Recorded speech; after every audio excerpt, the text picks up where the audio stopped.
Assalamualaikum warahmatullahi wabarakatuh. Alhamdulillah alladzi arsala rasulahu bil huda wa dinil haqq liyuzhirahu 'ala ad-dini kullihi wa kafaa billahi shahida.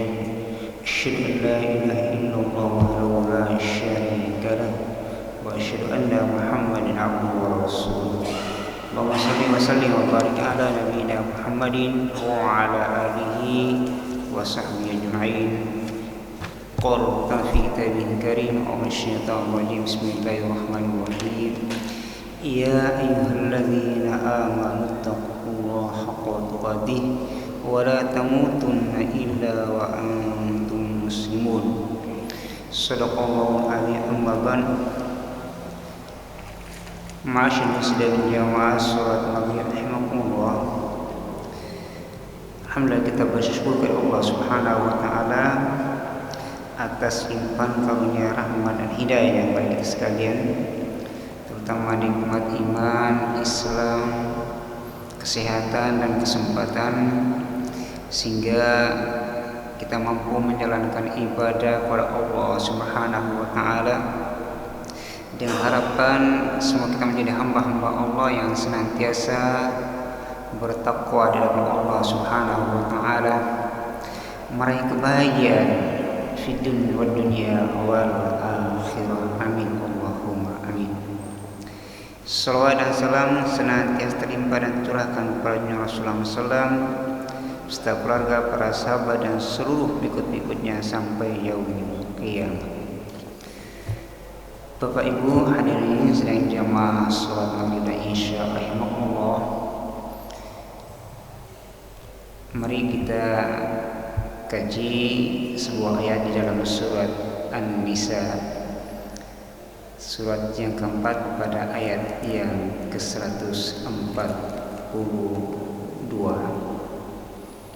Allah Subhanahu wa taala berfirman, أعوذ بالله من الشيطان الرجيم بسم الله الرحمن الرحيم إن المنافقين يخادعون الله وهو خادعهم وإذا قاموا إلى الصلاة قاموا كسالى يراءون الناس ولا يذكرون الله إلا قليلا.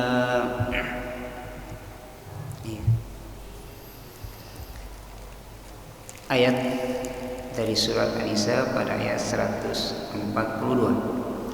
Firman Allah Subhanahu wa taala berfirman, Allah Subhanahu wa taala berfirman, "A'udzu minasyaitonir rajim. Innal munafiqin." Ya, sesungguhnya orang-orang munafik itu, ya,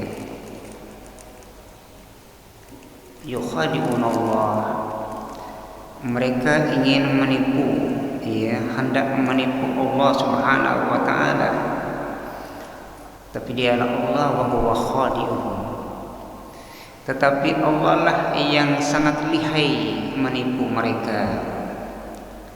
Ya, hari Allah, kalau kita melihat di surat Al-Baqarah, ya, di ayat 10-15 ke atas itu, pada ayat wa minan nasi may yaqulu amanna billahi wa bil yaumil akhir wa ma hum bimu'minun. Sebagian manusia mereka mengatakan kami beriman kepada Allah dan hari akhir. Ya, wa minan nasi may yaqulu amanna billahi wa bil yaumil akhir. Tapi ayat Allah mengatakan wahum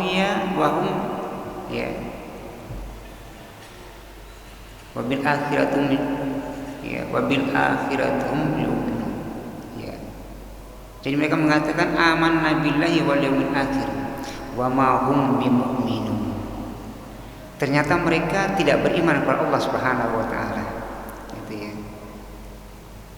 Jadi mereka mengatakan kami beriman kepada Allah Subhanahu wa taala, ternyata tidak. Rahimahullah. Nah, mari kita interpretasi pada diri kita masing-masing. Ternyata orang-orang yang hendak menipu Allah yang dikatakan munafik ini luar biasa. Itulah.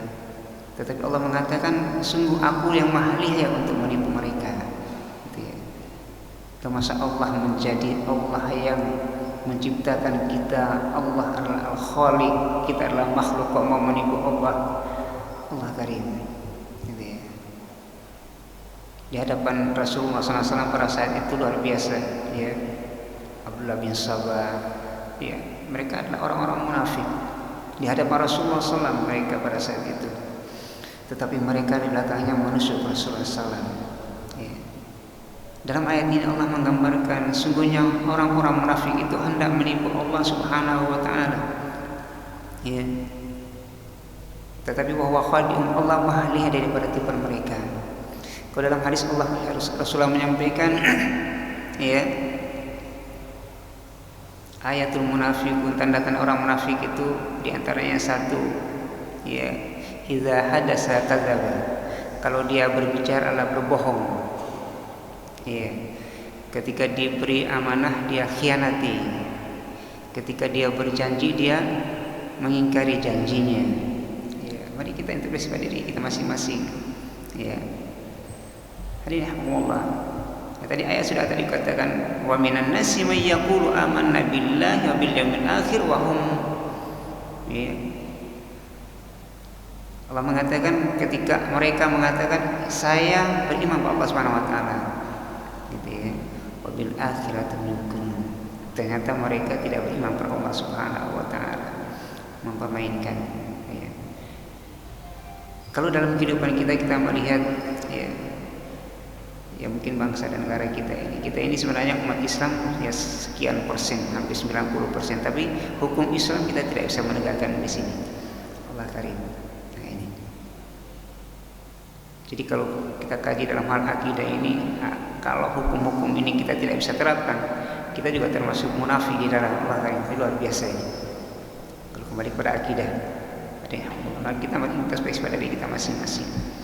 Ya, mudah-mudahan kita tidak termasuk orang yang munafik. Munafik dalam hal akidah, munafik dalam hal amanah Allah Subhanahu wa taala. Ya. Proses sekecil apapun yang kita laksanakan, mudah-mudahan semuanya mendapatkan ridha Allah Subhanahu wa taala. Nah, ciri dari orang munafik digambarkan Allah dalam surah ayat ini apa? Ya. Allah melanjutkan ayat ini, wa idza qamu kusala. Kalau di ayatnya Allah menggambarkan ketika mereka mendirikan sholat itu malas, disuruh sholat malas. Allah Karim. Ya, cirinya seperti itu. Terutama Rasulullah menyampaikan sholat isya dan subuh, gitu ya. Atau di lain hadis asar dan subuh. Ya. Allah Karim. Jadi barangkali kalau ada orang yang subuhnya itu, nah ini mari kita pada diri kita masing-masing, subuhnya itu kalau sering-sering kesiangan, nah ini termasuk dalam ayat ini Allah Karim. Mudah-mudahan tidak kita ini. Ini Allah, ya, ini hal yang sekecil ini tetapi ya, luar biasa. Ya, Allah menggambarkan. Wa idza qamu ila sholati qamu kusala. Jadi ketika mereka melaksanakan sholat itu malas, ya, malas. Kalau kemarin saya sudah gambarkan gimana ketika orang hendak dimasukkan neraka jahim, neraka sakarnya Allah, digambarkan dalam Al-Mudaththir. Jadi ayat 38, 9 sampai 43 itu kan. Ketika mereka dimasukkan dalam neraka jahimnya Allah Subhanahu wa taala, "Ma salakakum fi saqar?" Ditanya oleh malaikat, "Ma salakakum fi saqar?" Kenapa kalian dimasukkan neraka sakarnya Allah Subhanahu wa taala? Mereka semua menjawab, qalu lam naku minal musallin. Kami dulu di dunia tidak pernah mendirikan sholat. Allah Karim. Mari ya kita perbaiki sholat kita, terutama anak cucu turunan kita, Pak. Iya, sholat inilah yang pertama kali disabda Allah Subhanahu wa taala. Iya. Rasulullah menyampaikan, ya awwalu ma yuhasabu min abdi fi yaumil qiyamati as-shalah. Ya, pertama kali yang dihisab oleh Allah Subhanahu wa taala yang milik kiamat adalah salat. Ya. Wa ya salat salat sayyid amal. Apabila sholatnya itu baik, maka baiklah seluruh perbuatannya, seluruh amalnya akan baik. Wa idza fasadat sa'irul amal. Apabila sholatnya rusak, maka seluruhnya akan menjadi rusak. Coba kita ingat, bukankah di dalam surah Al-Ma'un itu Allah menggambarkan fawailul lil musallin. Coba ingat. Siapa mereka? Itu ada dua kemungkinan. Kemungkinan juga di ayat pertama itu ara'aital ladzi yukadzibu biddin fadzalikal ladzi yad'ul yatim wala yahuddu ala ta'amil miskin fawailul lil musallin. Bisa juga yang berikutnya, fawailul lil musallin alladzina hum yura'un. Fawailul musallin alladzina hum an salatihim sahun. Maaf ya, alladzina hum an salatihim sahun. Siapa mereka? Ya, mereka lalai dalam salatnya. Mungkin malas, mungkin tidak mau mengikuti aturan Allah yang di atas tadi. Ara'aital ladzi yukadzibu biddin, tahu kalian orang yang mendustakan agama? Siapa mereka? Mereka yang mengharik anak-anak yatim, tidak memberi makan dan lain sebagainya. Ya, alladzina hum an salatihim sahun, mereka lalai.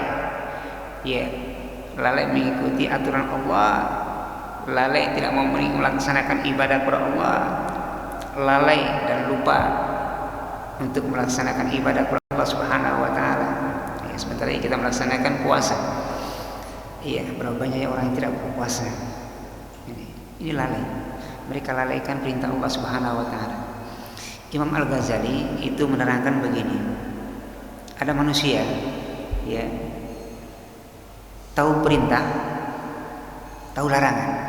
Nah ini, perintah dilaksanakan, larangan ditinggalkan. Iya. Yang kedua, yang mungkin kita ini sholat termasuk di dalamnya, ya, kita tahu perintah, ya, perintah sholat kita laksanakan, perintah puasa, zakat, ibadah, semuanya kita laksanakan. Ketika dilarang, maka tinggalkan larangan itu. Yang kedua, ada manusia yang tahu larang, tahu perintah, tapi tidak tahu larangan. Perintah tahu, tapi larangannya nggak tahu. Sholat, iya sholat. Puasa, tapi giliran maksiat kepada Allah Subhanahu wa ta'ala, semuanya dikerjakan. Ini orang tahu perintah, tidak tahu larangan. Ya. Jadi ketika melaksanakan ya sholat, pulang dari sholat ya menipu, membohong, nah itu ya, korupsi dan lain sebagainya. Ya. Tidak berbuat baik kepada tetangga, bahkan bermaksiat, berdosa kepada Allah Subhanahu wa taala. Gitu ya. Seperti itu. Ada yang ketiga, ya. Tahu larangan, ya. Tidak tahu perintah tapi tahu larangan, gitu ya. Tidak tahu perintah tapi tahu larangan. Artinya apa? Perintah nggak tahu, nggak sholat, tapi larangan tahu, kan aneh. Gitu ya. Diajak untuk melaksanakan maksiat, oh jangan, itu dilarang. Tapi tidak mau sholat, itu aneh kan? Nggak mau sholat, nggak mau puasa, iya. Sudah punya uang yang banyak, nggak mau melaksanakan ibadah haji, iya. Iya. Orang seperti gini, Imam Ghazali mengatakan dia tidak tahu perintah dia tidak tahu, tapi larangan dia tahu, aneh kan? Ada nggak kayak begitu Pak? Ada nggak? Ya, ada ya. Ada banyak gitu ya. Oh saya nggak sholat tapi hati saya kan baik, ya kan begitu ya. Awas itu, hati-hati, ya, daripada berjilbab, ya kan, daripada berjilbab hatinya nggak bagus, kan ada seperti itu. Nah, ya kan, hati-hati itu iblis itu, ya. Mendingan saya tidak sholat tapi hati saya baik, sama tetangga saya senantiasa memberikan bantuan, daripada itu pelit. Kan begitu. Nah, aneh, hati-hati ini. Ya. Ini kata Imam Al-Ghazali, dia tidak tahu perintah tapi tahu larangan, kan aneh. Gitu ya. Justru dia tidak beribadah kepada Allah, tapi dia tidak melaksanakan maksiat. Ini saya mengambil ketika Buya Hamka itu menjelaskan tafsir Al-Azhar di Kebayoran, Jakarta itu. Ada jemaah yang bertanya kepada beliau, "Ya Buya, di kampung saya, di tetangga saya itu ada 2 orang.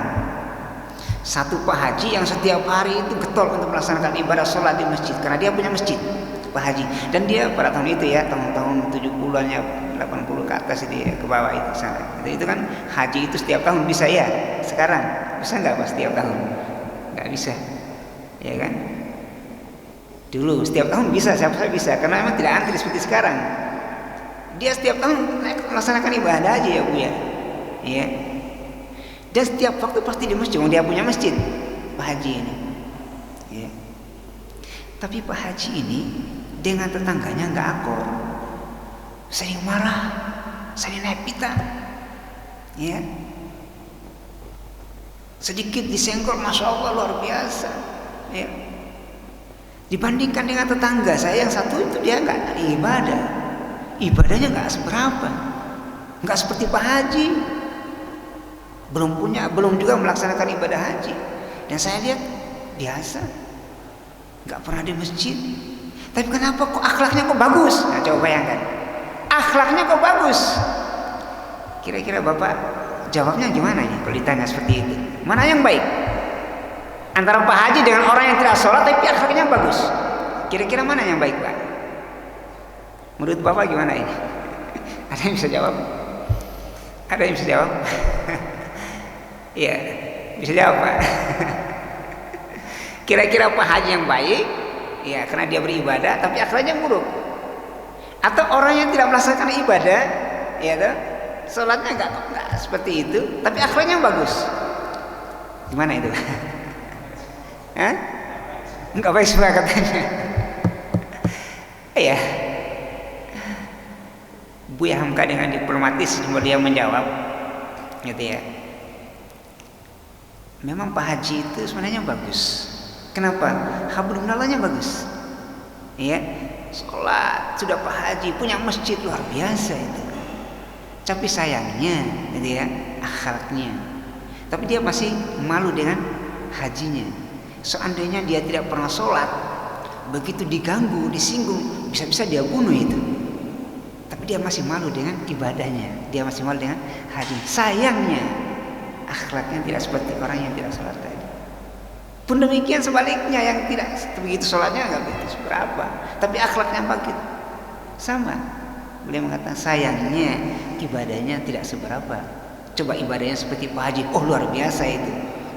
Ibadahnya bagus, akhlaknya bagus, oh luar biasa. Kalau begitu, ada nggak Pak di sekitar kita, ada nggak di tetangga kita, keluarga kita, ada nggak suka kayak gitu? Ada ya, banyak. Allah karim. Saya sering diberitahu ibu-ibunya, iya Ustaz, katanya daripada itu jilbaban tapi hatinya nggak bagus, mendingan saya nggak jilbaban. Iya toh, mendingan saya nggak jilbaban tapi hati saya bagus. Hati-hati, hati-hati. Nah ini, ya Allah, yang tidak bagus kata Imam Ghazali yang terakhir ini, sudah nggak tahu perintah, nggak tahu larangan, ya sudah. Perintah nggak tahu, larangan nggak tahu. Nah ini Allah karim. Sehingga beliau mengatakan, ya, sakiyun fid dunya wa sakiyun fil akhirah. Hati-hati. Dunianya sengsara, akhiratnya sengsara, luar biasa. Ya. Di dunia dia tidak punya apa-apa.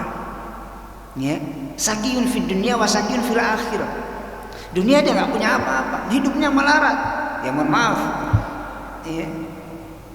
Hidupnya menggantungkan ya kepada orang lain, cari ke sana kemari setiap hari, minta, tapi nggak pernah sholat. Nah ini, ya, sudah dunianya melarat, akhiratnya melarat. Allah karim, ya Allah. Ini, ya Allah, ya, masya Allah. Biarlah dunia barangkali seadanya, ya, tapi kita berusaha. Daripada ada pepatah orang Jawa mengatakan, ya, rugi dunia orang opo-opo, rugi akhirat bakalan ciloko atau masuk neraka. Iya kan? Gimana itu Pak? Iya. Bukan berarti kita di dunia yang harus melarat, enggak. Kita sudah berusaha, tapi Allah memberikan seperti itu, kita syukuri. Kita syukuri. Ya.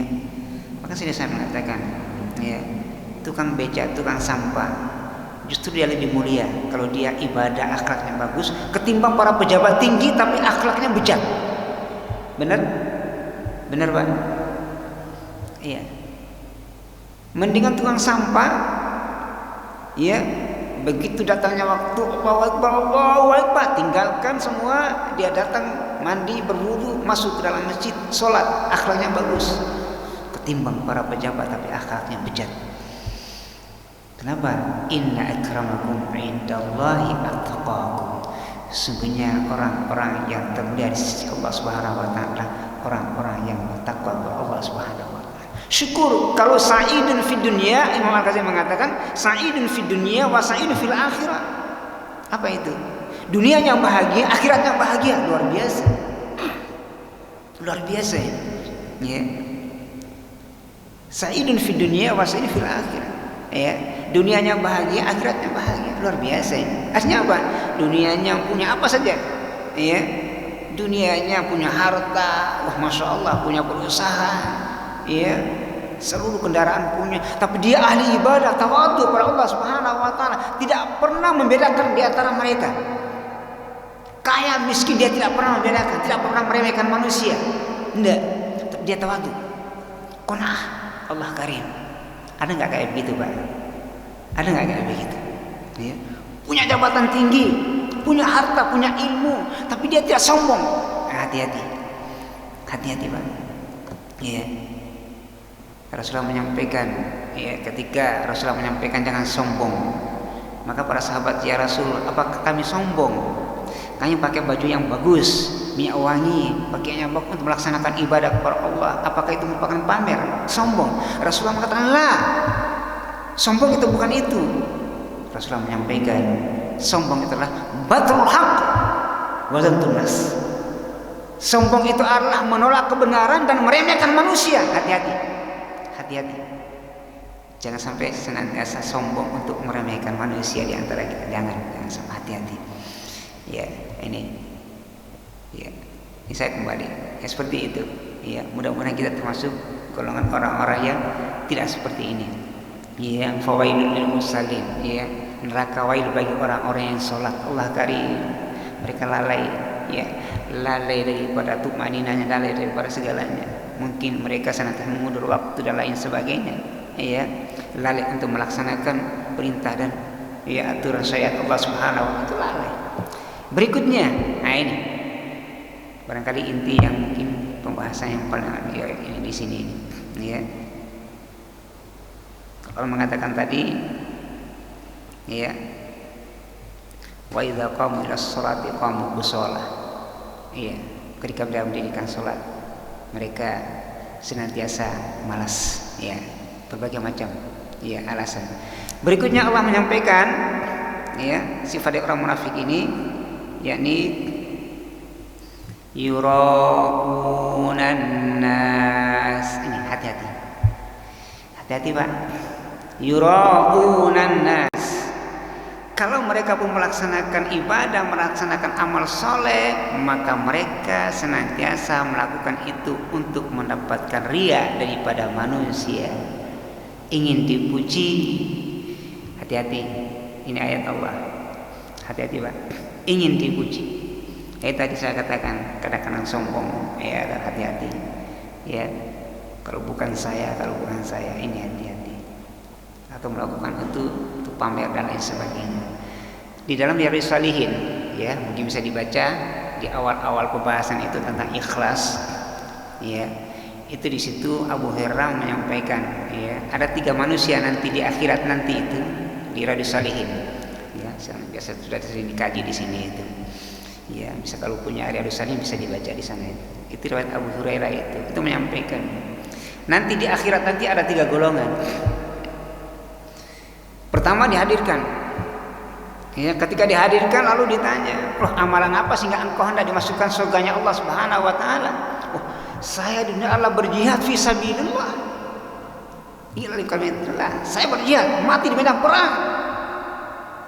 Masya Allah. Malaikat mengatakan, "Kadzabta." Bohong ente. Allah karim. Yang kedua dihadirkan. Ya. Amalan apa sehingga engkau hendak dimasukkan surga Allah Subhanahu wa taala? Oh, saya adalah seorang alim, menyampaikan daripada ajaran agama. Ya, saya orang alim, menyampaikan Al-Quran, hadis, menyampaikan kebenaran. Ya, saya menyampaikan. Orang yang tidak sholat saya suruh sholat. Bahkan ceramah saya, masya Allah, didengar oleh orang, bahkan menganggap saya ini orang yang sangat karismatik, dihormati. Ya, mereka mengatakan kazabta, bohong ente. Yang ketiga dihadirkan, amalan apa sehingga engkau hendak dimasukkan surganya Allah Subhanahu wa taala? Oh, saya orang yang dermawan. Masjid Al-Ikhlas saya bangun, AC-nya saya masukkan semua, seluruh fasilitas saya yang melakukan semuanya. Saya dan saya, semuanya saya. Fakir miskin yatim piatu semuanya saya bantu. Apa kata mereka? Kazabta, bohong ente. Tiga-tiga ini, satu orang yang berjihad Allah Subhanahu wa taala. Ketika dihadirkan, oh saya orang yang berjihad, mati di medan perang. Tapi kenapa mereka mengatakan kazabta, bohong ente? Kazabta, bohong. Karena engkau melaksanakan itu bukan untuk meninggikan agama Allah, bukan mati syahid, tapi engkau ingin dicatat dalam sejarah bahwa menjadi pahlawan yang terkenal, ditulis dengan tinta emas, dikenang oleh semua manusia bahwa engkau adalah pahlawan. Dan itu sudah di dunia, hanya mengharapkan pujian dan banggaan manusia. Yang kedua, seorang yang alim menyampaikan Al-Quran. Oh, masya Allah, berapi-api di atas mimbar menyampaikan kebenaran.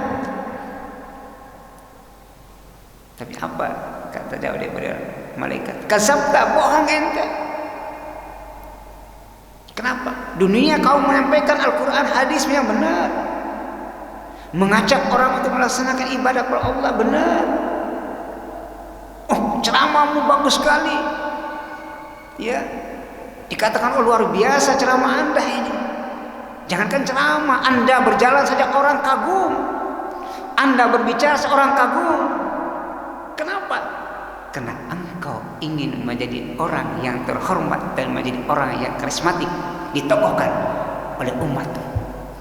Hati-hati, hati-hati. Jalannya, masya Allah, gayanya supaya wah orang hebat ini. Iya kan? Ada nggak kayak gitu? Dari jalannya, dari bicaranya, jadi penyampaiannya luar biasa. Rasulullah menyampaikan sebuah hadis, saya lupa riwayatnya itu. Hadis ini lama, saya pernah menghafal dulu, lama sekali. Saya beritahu oleh guru saya. Akhir zaman nanti, ini maaf, para alim ulama, para kiai, para ustaz menyampaikan kebenaran di atas mimbar, berapi-api dan menyampaikan kebenaran luar biasa dengan suara yang menggelegar, ya, penyampaian luar biasa dan dipuji oleh masyarakat kaumnya. Tapi begitu dia turun dari mimbar, apa kata Nabi? Bau busuknya bagaikan bangkai, bahkan lebih bau busuk daripada bangkai. Siapa mereka? Mereka ahli-ahli menyampaikan agama, tetapi mereka tidak melaksanakan apa yang disampaikan. Justru mereka melanggar apa yang disampaikan oleh mereka. Hati-hati, kata dan perbuatannya tidak sama. Idza hadasa kadzaba, mereka menyampaikan apa yang disampaikan tidak sama dengan perbuatan. Idza hadasa kadzaba, ketika dia berbicara dia senantiasa berbohong, menyampaikan ayat Allah tapi menerjang nama Allah Subhanahu wa taala, bermaksiat di luar dia, kita tidak melakukan hal-hal yang dilarang oleh Allah Subhanahu wa taala. Hati-hati. Ya. Saya pernah disampaikan oleh beberapa ini Ustaz itu menyampaikan kebenaran tapi kok begitu ya akhlaknya. Hati-hati. Hati-hati, Pak. Iya. Karena kita mengingat pepatah, sekali arang tercoreng di dahi, seumur hidup orang tidak akan percaya. Hati-hati. Iya. Sekali arang tercoreng di dahi, seumur hidup orang tidak akan percaya. Apalagi Ustaz kalau sudah menyampaikan begitu lalu akhlak tidak bagus, hati-hati, disoroti oleh umat. ketika kita berada di komunitas yang memang ya, maka itu menjadi hal yang bumerang bagi kita. Maka kita introspeksi. Maka saya sering menyampaikan apa yang kita sampaikan harus kita laksanakan. Ya, kita mengajak orang berzakat, kita juga harus menyampaikan zakat kalau kita mampu. Orang melakukan infak sedekah, kita juga harus melakukan infak sedekah. Jangan kita menyuruh orang sementara ustaznya tidak. Jangan. Kita menyuruh orang akhlak baik tapi ustaznya justru sebaliknya. Tanda tanya. Iya, yura'un nas, hati-hati. Iya. Yang ketiga, ya. Jadi kamu hanya menyampaikan itu untuk supaya kamu menjadi orang karismatik, iya, dipuji, wah dihormati, oh kiai, ulama. Ternyata tidak. Kamu cuma hanya ingin mendapatkan pujian manusia, dan itu kamu sudah dapatkan di dunia. Yang terakhir, orang yang kaya ketika dihadirkan, iya saya dulu harta saya banyak, saya semua saya sumbangkan untuk masjid. Fasilitas alika saya semuanya, ya, panti asuhan, yatim piatu, fakir miskin semua saya bayar. Tapi para mereka mengatakan kadzabta, bohong. Semua itu kau ingin menjadi orang yang dermawan, istilahnya kita sok sial, dan itu kau sudah dapatkan di dunia.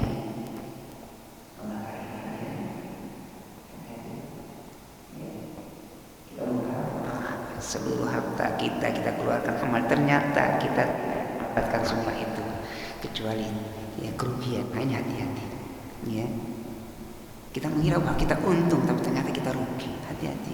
Yang berjihad bukan karena Allah, orang alim bukan karena Allah, ya, hanya dipuji. Begitupun orang punya harta bukan karena Allah. Justru ketiga orang ini mereka dicemplungkan neraka dahimnya Allah Subhanahu wa taala. Nauzubillahi min dzalik. Hati-hati Allah karim. Oleh sebab itu kalau kita melaksanakan salah satu, jangan sampai riya kepada manusia, jangan sampai mengharapkan pujian manusia. Diharap pujian ataupun tidak dipuji, itu kita sudah melaksanakan. Ikhlaskan Allah Subhanahu wa taala. Ya, wa ma umiru illa liya'budullaha mukhlishina lahu-din, hunafa wa yuqimus salata wa yutuz zakata wa dzalika dinul qayyimah. Apapun yang kita laksanakan di dalam dunia agama ini, ya, sholat, puasa, zakat, apa saja, laksanakan ikhlas karena Allah Subhanahu wa taala. Cuma itu. Hanya mengharapkan dari Allah Subhanahu wa taala. Ya sudah, kalau kita sudah Allah yang tahu. Ya. Makanya syirik itu lawannya ikhlas, Pak. Ikhlas lawannya syirik. Ya. Ikhlas lawannya syirik. Jadi kalau bukan karena Allah, ya syirik kita termasuk di dalamnya. Hati-hati. Ya, dan syirik yang sangat tidak bisa kelihatan adalah riya.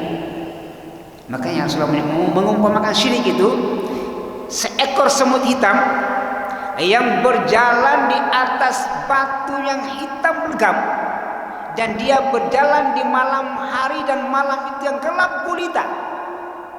Seekor semut hitam yang berada di atas batu yang hitam, dan dia berjalan di malam hari, yakni malam yang gelap gulita. Bisa nggak kelihatan, Pak? Bisa nggak? Tipis. Karena ikhlas itu antara hati kita dengan Allah Subhanahu wa taala yang tahu. Tidak ada yang tahu. Hati-hati. Hati-hati. Oleh sebab itu apa yang kita laksanakan itu jangan sampai orang lain yang tahu. Ya, tangan kanan beri, jangan sampai tangan kiri yang tahu, jangan sampai. Ya, karena keikhlasan itu hati kita dengan Allah Subhanahu wa taala tipis sekali. Jangan sampai kita riya. Karena kalau kita sudah riya, semuanya seperti orang tiga tadi, golongan tiga orang tadi. Ya, mudah-mudahan kita termasuk orang itu. Insyaallah semua amal ibadah kita diterima oleh Allah Subhanahu wa taala. Hati-hati. Yang terakhir dari ayat ini, yakni sifat daripada orang munafik ini, Allah menggambarkan wala yadhkurunallaha illa qalila. Kenapa mereka melakukan semua itu? Karena wala yadhkurunallaha illa qalila, yakni mereka sedikit sekali mengingat Allah Subhanahu wa taala. Ya, ingatnya Allah sedikit. Artinya apa? Dia cuma hanya mungkin di masjid dia ingat, tapi setelah dia keluar dari masjid, Allah itu hilang. Makanya ya Zainuddin MZ itu mengatakan, jadikan diri kita itu harus ada etika otonom. Apa etika otonom itu? Kapan dimanapun saja kita berada, Allah melihat kita. Ya, saya sampaikan ya di dalam surat Al-Baqarah 152 itu kan, ya, fadhkuruni adzkurukum washkuruni wala takfurun. Ingatlah kepada aku akan ingat kepada kalian. Ya, kadang-kadang kita nggak ingat. Ya, setelah habis sholat kita nggak ingat Allah lagi sudah. Ketika keluar sholat manipulasi, ya, timbangan kita kurangi. Nah, ini mereka nggak ingat Allah Subhanahu Wa Taala. Allah Karim. Oleh saya itu mari, ya, Allah mengatakan, ya, wala yadhkurunallaha illa qalilan. Orang munafik sedikit sekali ingat Allah Subhanahu Wa Taala. Ya, oleh saya itu mari, yang pertama salat kita tegakkan, dan jangan sampai amalan salat ini, ya, jangan sampai kita menjadi orang yang tidak sholat di luarnya, ya kan? Fawailul musallin tadi itu orang yang lalai. Lalai itu apa saja? Yang akhlaknya juga dan sebagainya, sehingga menghancurkan daripada sholatnya, ya kan? Yang kedua, yura'unan nas. Hati-hati, ya, laksanakan semuanya ikhlas, hanya karena hilang semua hampa, ya. Bukankah kita sudah berjanji inna sholati wa nusuki wa mahya wa mamati lillahi rabbil alamin, kan begitu, hanya Allah. Ya, yang terakhir, ya, ingat kepada Allah kapan dan dimana saja kita berada, maka insya Allah itu akan terbendung daripada kemaksiatan kita laksanakan, ya kan? Kemarin saya coba mencontohkan bagaimana seorang daripada, ya, gembala kambing, ya kan? Mari. Dan yang terakhir saya ingin sampaikan, jangan ini Rasul menyampaikan hak wazan tunas, ya, tidak mau menerima kebenaran, menolak kebenaran, dan meremehkan manusia. Hati-hati. Ya, terakhir ini ada cuplikan sebuah, ya, ada yang mengatakan muridnya Imam Al-Ghazali, ada yang mengatakan ada seorang ulama yang punya murid 40 orang. Dari 40 orang itu ada satu orang yang sangat disayangi oleh gurunya. Maka mengadulah dari 39 orang itu, santrinya itu, muridnya itu. Ya Syekh, kenapa kami yang 40 orang ini hanya satu yang sangat perhatian, sangat khusus? Padahal dia itu biasa saja. Pakaiannya tidak seperti kami, orangnya biasa saja. Ya, tapi kenapa senantiasa disayangi oleh guru? Padahal dia penampilan juga tidak seperti kita, pakaiannya nggak seperti kita, bahkan lebih baik daripada kami. Kenapa dia seperti itu kok disayangi? Kalian mau tahu? Baik, besok hadir di sini. Besok pagi mereka hadir, lalu apa? Gurunya sudah menyiapkan seekor burung dan 9 pisau. Begitu mereka sudah hadir, setiap muridnya itu diberikan seekor burung dan 9 pisau. Sudah semua? Terima? Sudah. Silakan menebar. Bawa burung-burung kalian itu dan 9 pisau itu, kira-kira kalian potong atau sembelih daripada burung itu, kira-kira tidak ada yang melihat kalian. Silakan sembelih burung itu karena kira-kira tidak ada yang melihat kalian. Silakan menebar. Menebar 40 orang termasuk yang tadi yang saya menebar semuanya. Begitu mereka menebar semua, ada yang masuk ke rumah melihat tidak ada orang, ada masak sama dalam hutan, tidak ada orang, dipotong. Sementara yang satu tidak,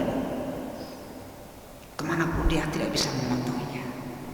Begitu besok mereka kumpul kembali, mereka 39 orang itu membawa burung karena mati.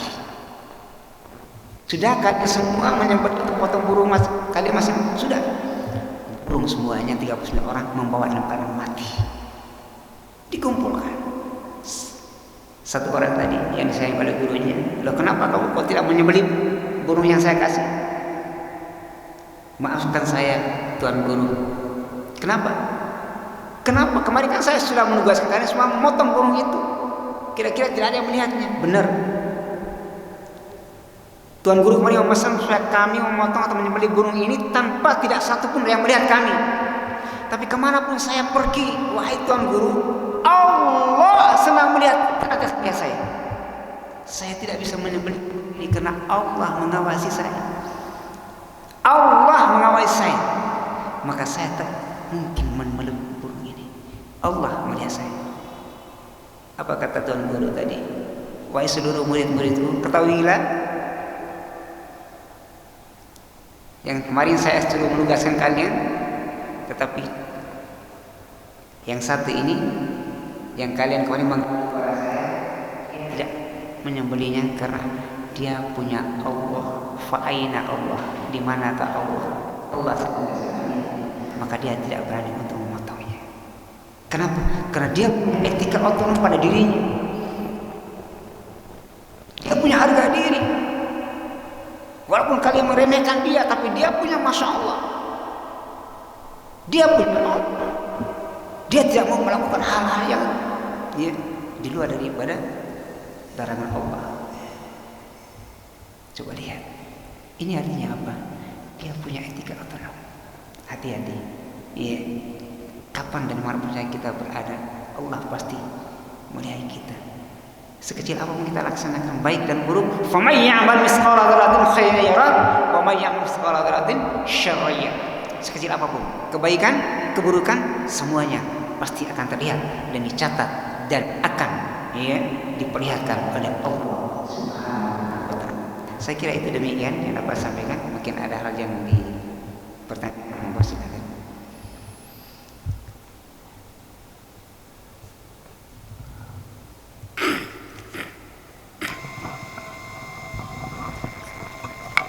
Sepertinya tidak ada, Ustaz. Silakan di. Oh iya, masalah. Ya ini waktunya isanya. Iya, sebentar lagi, Ustaz. Sebentar lagi. Iya. Masalah. Mungkin bisa disimpulkan sama ditutup, Ustaz. Ya, ini saya simpulkan. Ya. Sebenarnya ada satu ayat yang saya sampaikan tapi karena waktunya. Iya. Di akhir daripada kajian kita ini, mari kita introspeksi diri kita masing-masing. Ya. Kadang kita juga munafik pada diri kita sendiri ingin, supaya itu mari munafik itu tidak harus seperti pernah oleh Rasulullah, tapi munafik dalam hal bagaimana kalau kita tidak melaksanakan perintah Allah Subhanahu wa taala, itu kita juga sudah munafik. Ini amanah Allah Subhanahu wa taala bagi hablullah kita, bagaimana dengan tugas kita sebagai khalifah di muka bumi ini, mengatur daripada mungkin keluarga dan anak istri kita dan kapan dimanapun kita sudah berada. Nah ini kita interaksi dengan manusia, hati-hati. Dan di dalam pergaulan kita ini banyak sekali cobaan dan ujian yang kita hadapi. Oleh sebab itu mari segala apa yang kita usahakan kita laksanakan ini senantiasa kita bergantung kepada Allah Subhanahu wa taala. Terutama di situ adalah salat, kan? Yang ini. Jadi salat mari merupakan dekatan untuk kita kepada Allah Subhanahu wa taala. Yang kedua, apa yang kita laksanakan jangan sampai mengharapkan pujian manusia, tapi ikhlas karena Allah Subhanahu wa taala. Dan kapan dan dimanapun kita berada, Allah pasti akan melihat kita. Sekali apapun kebaikan ataupun keburukan, semuanya pasti akan dicatat oleh Allah Subhanahu wa taala. Makanya yang terakhir, walaupun kita artinya di dunia ini terlepas daripada pengadilan Allah pengadilan dunia. Kita terlepas daripada pengadilan dunia, tapi kita tidak pernah terlepas daripada pengadilan Allah Subhanahu wa taala. Pengadilan yang hakiki dari Allah Subhanahu wa taala. Walaupun di dunia ini kita terlepas daripada pengadilan, pengadilan dunia, tetapi pengadilan Allah kita tidak pernah terlepas. Rasa itu mudah-mudahan ketika di akhir nanti kita diadili Allah Subhanahu wa taala, kita semuanya masuk surganya Allah Subhanahu wa taala. Aku qauli hadza wa astaghfirullahaladzim. Terima kasih, maaf. Rabbana atina fid dunya hasanah fil akhirati qina adzabannar. Subhana rabbika rabbil izzati amma yasifun. Wassalamu alaikum warahmatullahi wabarakatuh. Terima kasih, maaf. Assalamualaikum warahmatullahi wabarakatuh.